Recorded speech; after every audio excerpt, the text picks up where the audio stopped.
وتستأذن أم المؤمنين رسول الله أن تذهب إلى بيت أبويها، وأذن لها صلى الله عليه وسلم. وبعد شهر وأرجو أن تتصوروا حجم الألم الذي يفتت كبد رسول الله وحجم الأذى الذي جرح فؤاده.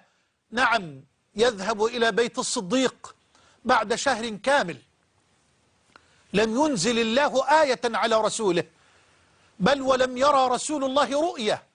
يا الله!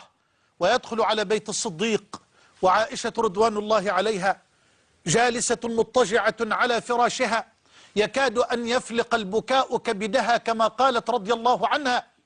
وإلى جوارها امرأة من الأنصار دخلت قبيل دخول رسول الله صلى الله عليه وسلم، ويجلس إلى جوارها أبوها الصديق المجروح، وتجلس إلى جوارها أمها المكلومة هي الأخرى. ويستأذن رسول الله صلى الله عليه وسلم ويدخل ليسلم، ثم يجلس إلى جوار عائشة،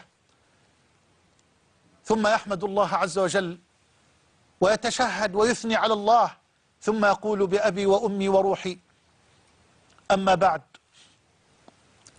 يا عائشة إنه قد بلغني عنك كذا وكذا وكذا.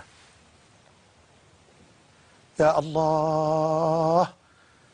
يا عائشة إنه قد بلغني عنك كذا وكذا وكذا، فإن كنت بريئة فسيبرئك الله عز وجل.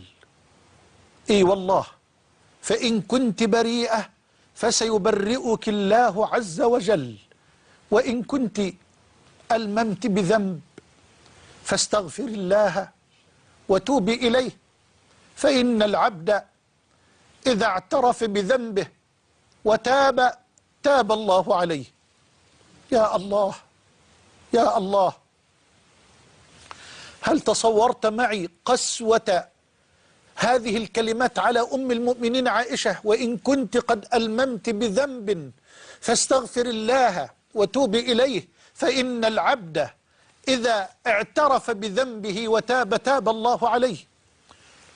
فلم تجد كلمة، بل قالت قلص دمعي، جف دمعها في عينيها، والتفتت إلى أبيها الصديق رضي الله عنه وقالت له يا أبي أجب رسول الله. لا تجد عندها من الكلمات ما ترد به، أجب رسول الله. فرد الصديق ذلكم الشيخ الوقور المجروح الذي قال والله ما رمينا بهذا في الجاهلية أفنرضى به في الإسلام، يقول لابنته والله ما أجد ما أقول لرسول الله صلى الله عليه وسلم. فالتفتت عائشة إلى أمها هي الأخرى وقالت يا أمي أجيبي أنت رسول الله.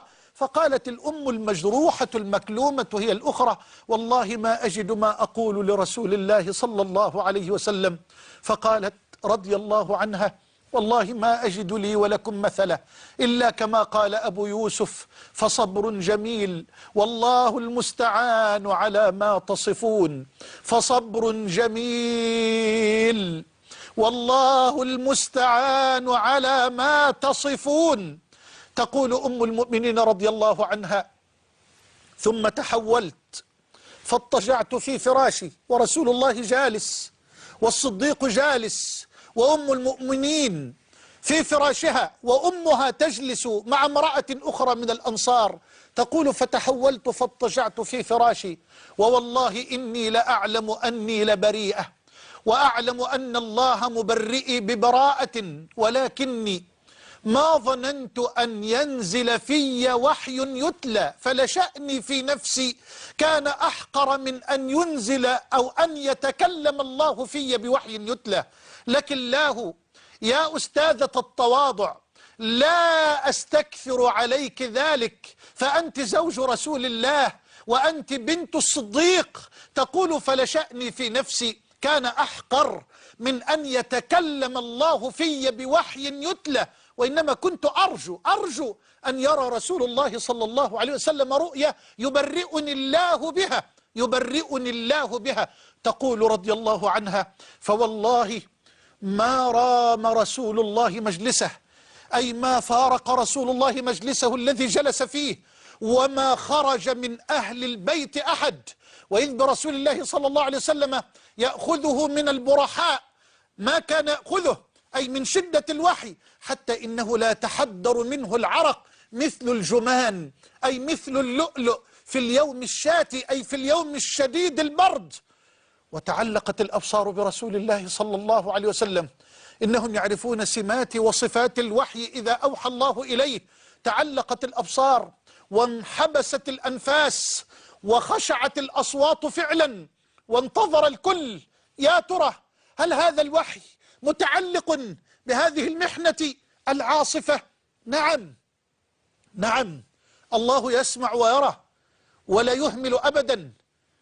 وسري عن رسول الله صلى الله عليه وسلم وهو يضحك، وكانت أول كلمة تكلم بها: أبشري يا عائشة، أبشري يا عائشة، أبشري يا عائشة. أما الله جل وعلا فقد برأك. فقالت أمها: قومي قومي يا عائشة، أي قومي إلى رسول الله فاشكريه واحمديه. فقالت الصديقة بنت الصديق: لا والله، والله لا أقوم إليه، والله لا أحمد إلا الله عز وجل، فهو الذي أنزل براءتي، فهو الذي أنزل براءتي. وقرأ النبي صلى الله عليه وسلم 10 آيات كاملة من سورة النور يبرئ فيها العزيز الغفور، الحصان الرزان، الصديقة بنت الصديق، الطاهرة التقية، العابدة الزكية، الخاشعة النقية. قال رب البرية: إن الذين جاءوا بالإفك عصبة منكم لا تحسبوه شرا لكم بل هو خير لكم، لكل امرئ منهم ما اكتسب من الإثم، والذي تولى كبره منهم له عذاب عظيم. لولا إذ سمعتموه ظن المؤمنون والمؤمنات بأنفسهم خيرا وقالوا هذا إفك مبين، إلى قوله تعالى: إن الذين يحبون أن تشيع الفاحشة في الذين آمنوا لهم عذاب أليم في الدنيا والآخرة والله يعلم، والله يعلم وأنتم لا تعلمون، ولولا فضل الله عليكم ورحمته وأن الله رؤوف رحيم.